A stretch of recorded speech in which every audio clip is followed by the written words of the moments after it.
opinion, one of the best modifications you can add to a dual sport motorcycle if you want to use it for more adventure riding is to add a windscreen. I've had one on my DR650 for a couple years now, and it really does help when you're riding on the highway, and especially if you're riding in more inclement weather such as rain. It keeps a little bit of a protective bubble around you. And I have to admit, I really like the look of it. It makes the bike look striking, even when you're sitting next to something as iconic as Niagara Falls. Today, I want to talk a little bit about my windscreen.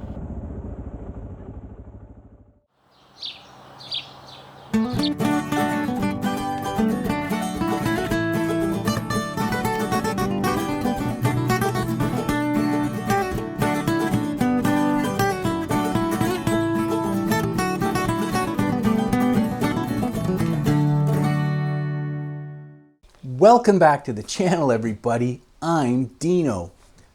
One of the most reoccurring questions I get in the comment sections of my videos is what exactly is the brand of windshield you have on your DR650? Well, I got this windshield free when I bought this motorcycle used about 3 years ago.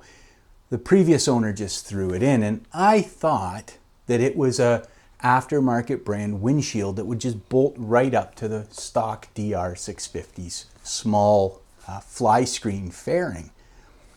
It really didn't. I ended up having to make some custom steel brackets to mount this up using the holes that were already on both the DR's fairing and the windscreen itself. And it really wasn't until my friend Carl noticed this windshield has a BMW embossment on the windscreen itself. So it's definitely a stock BMW windscreen that the gentleman just had laying around. When I started to dig a little bit and look at different motorcycles, I'm pretty confident this particular windscreen comes off of a 650 Dakar Rally.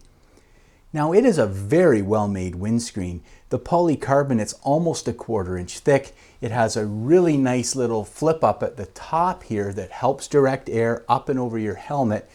And overall, when I initially installed it, it performed really good. It gives just the right amount of gentle air pocket here that I really enjoy. However, last season, Carl upgraded and put a parabellum windshield on his DR650. And I really liked the fact it sits much closer to the stock fly screen than my sort of aftermarket garbledygook that I made up here. And since I've put my custom dash on, the windscreen is another 4 or 5 inches away from the handlebars, which means I do get a little more turbulence up near my head than I originally had, and I'd like to pull that screen back a little bit. I can get almost 2 inches if I do it right, and hopefully regain some calm air. The other thing is, it's very heavy with the steel brackets that I made and the thickness of this polycarbonate. It does add a fair bit of weight way out there now on the front of the bike. My initial thought was I'll replace this with a parabellum. Carl seems to like his. I like the way it installed and I like the way it looks. But in Canada, parabellum windshields are upwards of $150 Canadian now, which is a fair bit of money for a piece of Lexan. So I started hunting around on Amazon and I came across the Mantt brand of windscreens. These were under $100 plus tax, of course.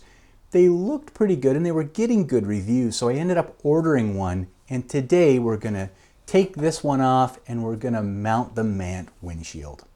So I'm going to take this off. You don't really need to see how this is mounted, but maybe we'll pick it up with looking at what's included with the box when you buy a Mantt windscreen. Okay, I'm not much of an unboxer, but I did want to show you that it does come packaged in a very nice box with very clear instructions. They're actually in color, which I really like. The windshield itself isn't quite as thick as my BMW, but it's just as thick as the parabellum. And it does have this little bit of a lip on top It's not exaggerated as my BMW is, but it's better than what I see on the Parabellum. It looks to be pretty good, and it's covered in plastic to protect it. It also comes with, your installation hardware here. So that is what's in the bag. I was really hoping this new Mantt windscreen would line up with some of the existing holes that I have on my fly screen here.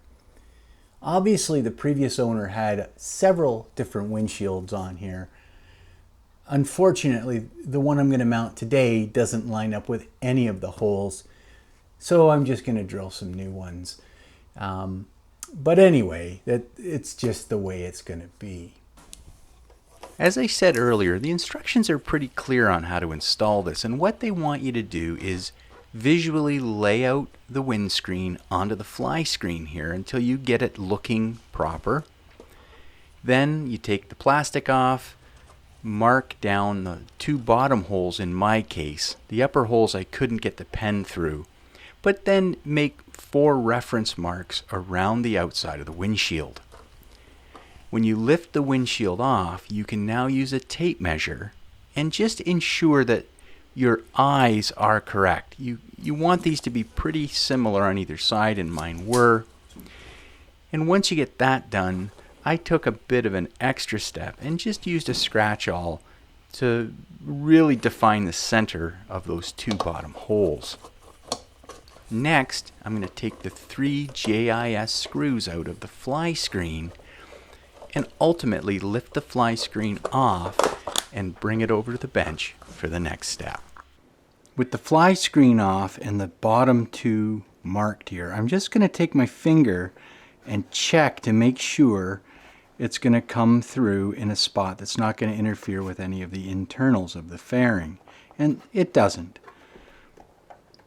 I'm going to get the actual windscreen now and place it back up here and see how it fits.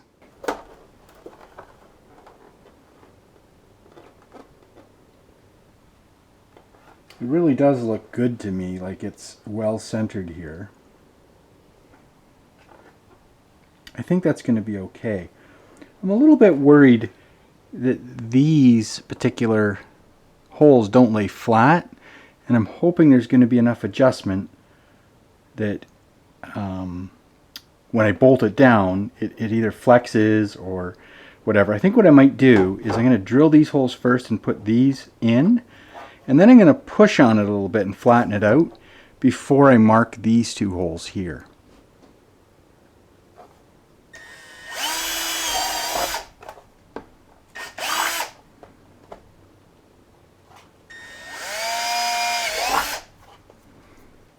If I am reading the instructions correctly, the sequence for the fasteners in the hardware go as such.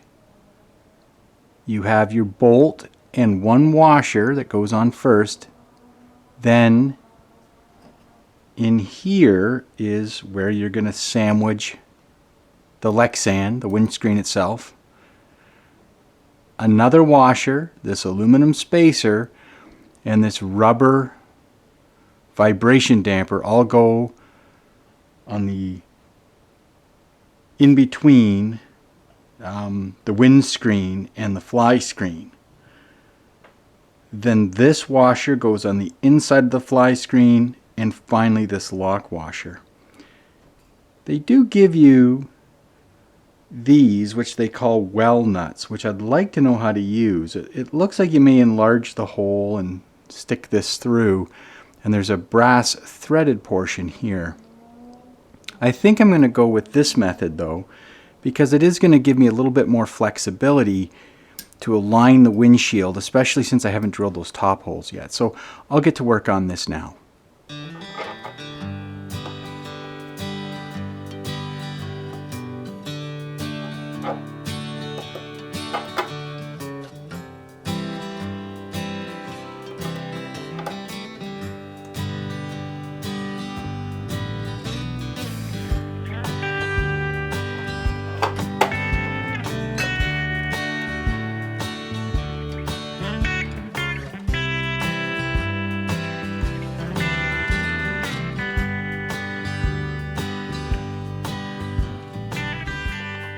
When it comes time to tightening, you're going to use an 8mm wrench on the inside, and I think this was a 4mm Allen key.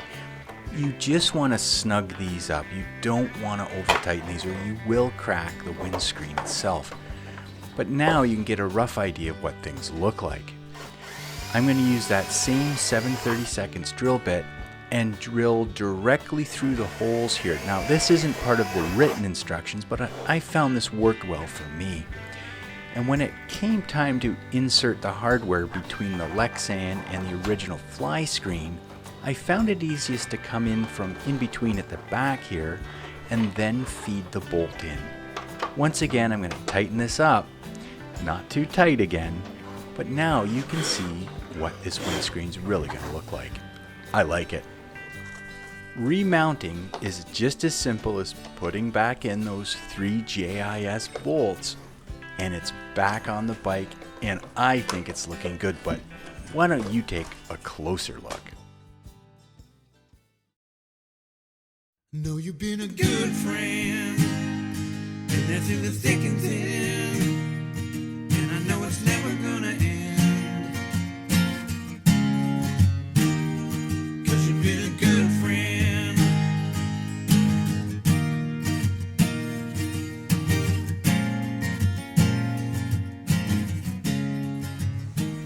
And with that, it brings us to the end of today's episode. I hope that you enjoyed it. I really do like this windshield, and if you happen to have this windshield or a similar one, please leave the comments down below in terms of what you think of it, how easy was it to install, so on and so forth. Now, if you do like this type of content, please consider subscribing and liking the video. It really does help my channel grow. I'm getting really close to 5,000 subscribers, and I just can't wait to turn that page.